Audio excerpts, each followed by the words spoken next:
Hello everyone, welcome to our channel. Today we will discuss about mutation of class 12th.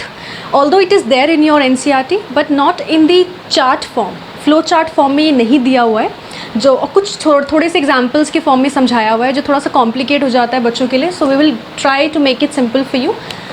Mutation को कुछ इस तरीके से पढ़ना होता है. Mutation should divide into two form. One is genetic mutation and another chromosomal mutation. Genetic mutation, chromosomal mutation. Genetic mutation, as the name suggests, mutation at the level of genes. What is mutation? Mutation is change, any change in genes is what? Mutation. So genetic mutation can be said or can be called as Mendelian mutation. Why? Because Mendel is the father of genetics. For the first time, a person managed or bring some guts to perform the experiments on genes. When genes name was itself not there in this world. Factor कहकर उन्होंने experiment perform किए थे plants पर. तो इसलिए हम उनको honour देने के लिए जेनेटिक म्यूटेशन को मेंडेलियन म्यूटेशन भी कहते हैं. बट क्रोमोसोमल म्यूटेशन को एज सच कोई साइंटिस्ट का नाम नहीं दिया गया क्योंकि there was so many scientist who experimented on chromosomal pattern of mutation. Genetic mutation again divide into two. Very important. Point mutation, frame shift mutation. Those who are preparing for NEET, this concept is important for them as well, and in fact even more important than the class 12th. Frame shift mutation and point mutation, genetic mutation के दो forms. Chromosomal mutation again divide into two. Chromosomal aberration, now it must be a very new word for most of the students, and change in number. अब इसका क्या मतलब है? Chromosomal mutation या तो shape में या साइज़ में अगर कुछ चेंज होता है क्रोमोसोम के अंदर तो वो क्रोमोसोमल म्यूटेशन का एब्रेशन कहलाएगा. अगर नंबर ही बदल जाते हैं, नंबर यानी let's say we have 2n number of chromosome, 2n number normal, अगर इस नंबर में कुछ चेंज हो जाए या तो पूरा का पूरा होल सेट चेंज हो जाए या किसी एक क्रोमोसोम में कोई ना कोई म्यूटेशन हो जाए, तो इसको भी हम दो में डिवाइड करते हैं. One is aneuploidy, another is polyploidy. Okay, so यहाँ से मैं आपको एक्सप्लेन करना शुरू करती हूँ, then will reach to there. Point mutation genetics में, जेनेटिक म्यूटेशन में पॉइंट म्यूटेशन एक पॉइंट पर कोई भी, we know that genes are in sequence, कोई भी एक पॉइंट पर चेंज होने को क्या बोलते हैं हम? Point mutation. आपके सिलेबस में 5 टाइप्स के पॉइंट म्यूटेशन पढ़ने हैं. First is haemophilia, next colour blindness, sickle cell anaemia, thalassaemia and phenylketonuria, ketonuria. All are recessive disorders, but these two are sex linked and these 3 are autosomal. Now what are these autosomal, sex linked? इन सब disease के बारे में detail में video lecture upload हो जाएगा, लेकिन अभी आपको जानने की क्या ज़रूरत है? पॉइंट म्यूटेशन कितने टाइप्स का आपको पढ़ने हैं. Okay, frame shift mutation, although it is not there in class 12th NCERT, but it is very important part of NEET syllabus.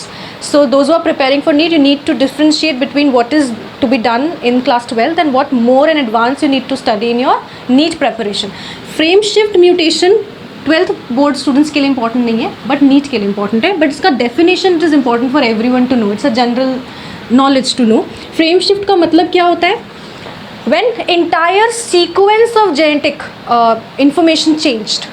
Entire sequence, जैसे एक ने धकेला दूसरे को, दूसरे ने धकेला तीसरे को, एंड करते करते पूरा सीक्वेंस ही बदल जाए, तो it's like a chain of error, so we can name this chain of error.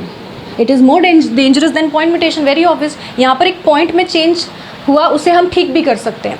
entire this diseases can be cured, लेकिन frame shift mutation because it is a chain of error, it can not be cured. And frame shift क्योंकि syllabus में नहीं है तो इसके examples भी नहीं पढ़ने हैं, तो ये आप सिर्फ डेफिनेशन आप जान सकते हैं इसका, और नीट प्रेपरेशन के लिए then you have to elaborate. Chromosomal mutation में chromosomal aberration, shape and size, again 12th के लिए it is not important but for NEET it is important. इसमें आप लैम्ब्रश के बारे में पढ़ेंगे जो लोग नीट के लिए प्रिपेयर कर रहे हैं. पॉलीटीन, ये सब आपका जब आप पढ़ेंगे तो वहाँ पे आपको काम आएगा. 12th के लिए it is not important. Shape and size, जैसे आपको एक छोटा सा एग्जांपल देते हैं, थोड़ा सा एक सेगमेंट आप देख रहे हैं कैसे चेंज हो गया. This is aberration, simple example. और बहुत सारे स्ट्रैंड्स का प्रोड्यूस हो जाना, तो ये एक ब्रश जैसा अपीयरेंस हो गया, तो lampbrush. So these examples are there in for NEET. So आप जब नीट के लिए पढ़ेंगे तो उसमें आपको एक्सप्लेनेट किया जाएगा. Change in number, it is very very important. तो अगर अब देखा जाए आपके सिलेबस में क्या है, 12th क्लास के सिलेबस में क्या है, point mutation and change in number, बस ये दोनों है. लेकिन आपको इन दोनों को समझने के लिए पूरा एक फ्लो चार्ट समझना ज़रूरी है, so that you can come to the conclusion which is important for 12th and what extra you need to study for NEET. Change in number में एन्यूप्लॉइडी का मतलब है one chromosome changes, only one chromosome changes, it is known as aneuploidy. A for aneuploidy, it only occurs in animals including humans. This cannot occur in plants. Polyploidy, P for polyploidy, P for plants, it only occurs in plants, it cannot occur in animal. And one more interesting fact, aneuploidy causes disease in animal, but polyploidy adds benefit to the plant. It gives extra benefit in terms of nutrient content, in terms of flower size, in terms of seed size. It is adding benefit. Okay, so aneuploidy में let's say 21st chromosome जो है 1 2 3 1 pair, second pair, third pair, जो 21st pair है वो trisomy हो जाता है. वहाँ पे क्या हो जाता है, 3 हो जाएंगे. तो जब ये ट्राइजोमी हो रहा है, तो ट्राइजोमी ऑलरेडी 2 होने चाहिए, एक और आगे, जिसकी वजह से एबनॉर्मलिटी डेवलप होती है जिसका क्या नाम है, down syndrome. This you must have read in your book, और जो अभी आप नहीं पढ़ा है तो आप पढ़ोगे. डाउन सिंड्रोम, डाउन्स यानी scientist, down is the name of the scientist. अगर मेल में XY and another X comes, so again trisomy of this X chromosome in males, ये मेल होते हैं बट एक X की वजह से there is a problem, Klinefelter syndrome. Klinefelter is the name of the scientist. Klinefelter syndrome. In common language we call them Kinners, but इनको एक genetic problem होता है. अगर हमें जेनेटिक बेसिस प्रिंसिपल समझ में आए कि how this functions and how this body actually function, तो हम शायद डिस्क्रिमिनेट ना करें सोसाइटी में the way we usually discriminate. Okay, next if in females, see यहाँ पर ऐड हुआ, यहाँ पे भी ऐड हुआ. फीमेल्स में लेट्स से 1x वैनिश, सो 0 मतलब कुछ भी नहीं है यहाँ पे. This type of is known as monosomy. If this can called as trisomy, this can be called as monozomy. Monozomy इस बीमारी को बोलते हैं टर्नर्स सिंड्रोम. साइंटिस्ट का नाम है Turner syndrome. So this occur in females, this occur in males, and this can happen to anyone. Down syndrome, and इसके symptoms जो होते हैं वो चाइल्डहुड में ही देखने को मिल जाते हैं. Okay, so this is how you have to study. Okay, polyploidy. Polyploidy का मतलब है entire set of chromosome changes. यहाँ पे मैंने क्या बताया था, 1 क्रोमोसोम चेंजेस. पॉलीप्लॉइडी में क्या, इंटायर क्रोमोसोम, जैसे 2n will convert into 3n, 4n, 5n, 6n. So entire set of, यानी each and every chromosome is converting into trisomy, first trisomy, second trisomy. उस कंडीशन में अब ये पॉसिबल नहीं है प्लांट्स में, एनिमल्स में. वाई? बिकॉज एनिमल्स में लिंकेज इज मोर, इसीलिए वहाँ पे पूरा का पूरा सेट ऑफ क्रोमोसोम नहीं ट्रिप्लॉइड और टेट्राप्लॉइड हो सकता.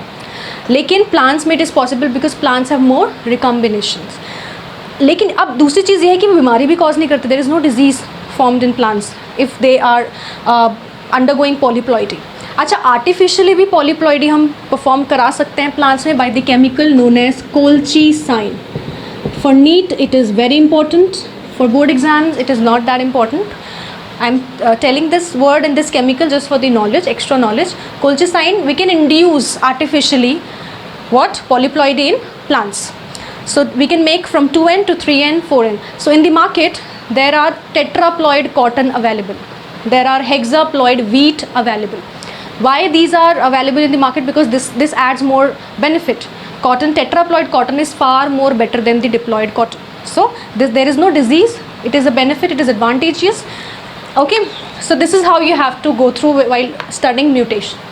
So I hope you understood this topic well. Go and read in NCERT and you will better understand. Thank you.